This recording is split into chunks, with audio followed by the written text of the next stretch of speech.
It doesn't matter why I was there, where the air is sterile and the sheets sting.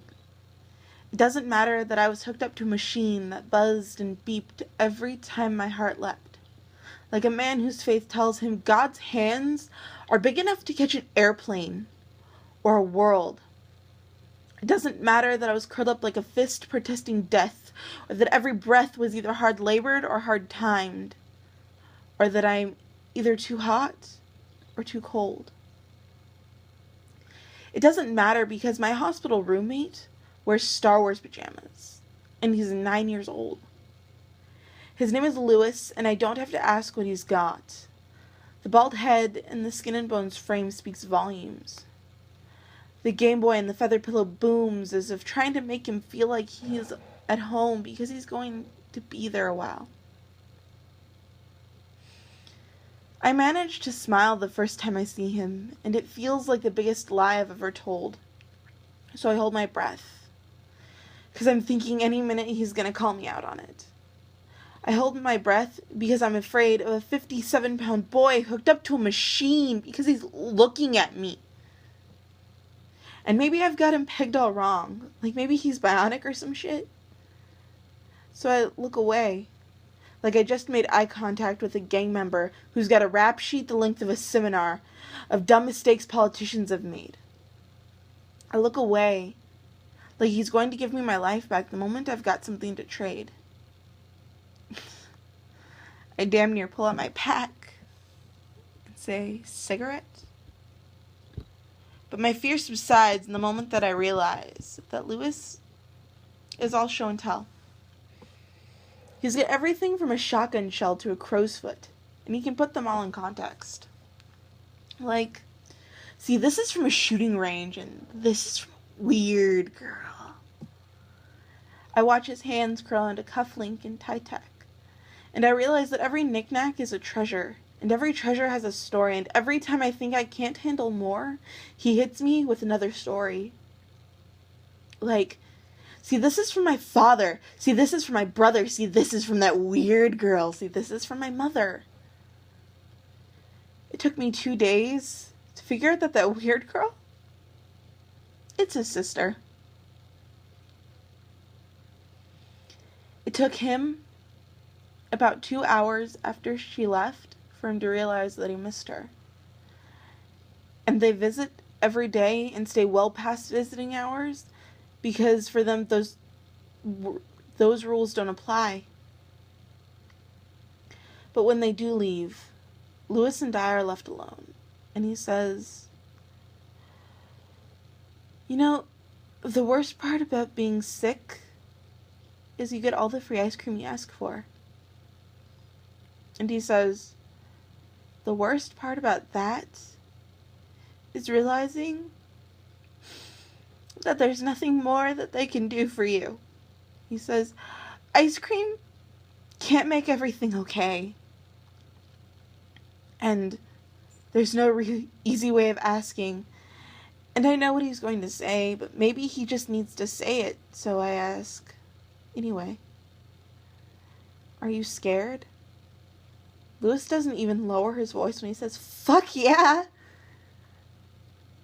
I listened to a 9-year-old boy say the word fuck like he's a 30-year-old man with a nosebleed being lowered into a shark tank. He's got a right to it.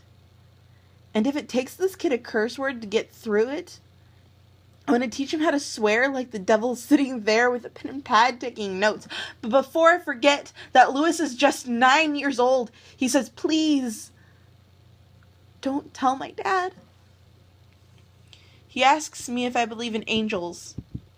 And before I realize I don't have the heart to tell him, I tell him, "Not lately."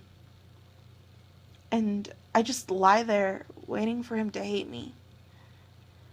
But he doesn't know how, and so he never does. Lewis loves like a man that was born in a time before God gave men religion and left them to figure out what hate was. He never greets me with silence, only smiles and a patience that I've never seen in someone who knows that they are dying. And I'm trying so hard not to remind him that I'm going to be out of here in a couple of days, smoking cigarettes and taking my life for granted. And he will still be planted in this bed like a flower that refuses to grow. I've been here for 5 days. And all I really know is that Louis loves to pull feathers out of his pillow and watch them float to the ground. Like he's the philosopher instead of the scientist that's saying it's gravity that's been getting us down. But the truth is, there aren't enough miracles to go around, kid. And there are too many people petitioning God for the winning lotto ticket. And for every answered prayer, there is a cricket with arthritis. And the only reason why we can't find answers is because the search party didn't invite us. And Louis, right now, the crickets have arthritis, so there's no music. No symphony of nature swelling into crescendos, ripping hollows into melodies that rhyme with the way our hearts beat. So we must meet silence with the same level that parents of dying 9-year-old boys meet when consulting with the heavens. We must shout until we shatter in our own vibrations. Then let our lives echo and grow, grow distant. Distant enough to know that as far as our efforts go, we didn't always get a reply. But I swear to whatever God that I can find in the time that I have left, I'm going to remember you, kid. I'm going to tell your story as often as every story you told me.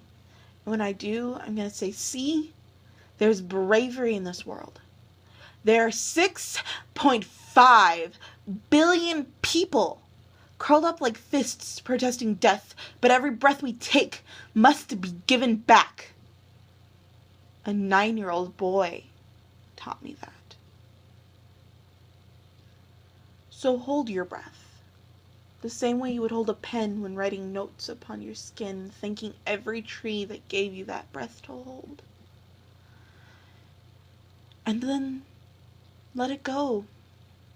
Let it go like you know something about growing old and having to give back.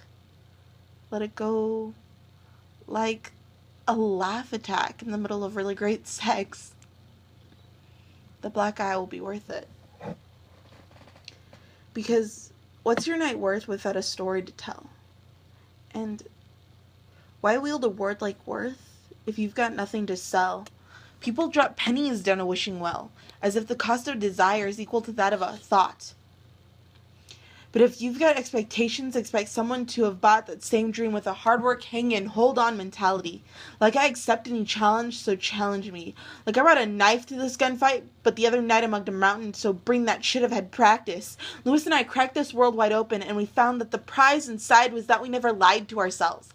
Never said that it would be easy or undemanding. So we sing in our own vibrations, daring angels to eavesdrop and pluck feathers from their wings to write demands that God's hands take the time to catch you. Because even if he doesn't, it wasn't because we didn't try.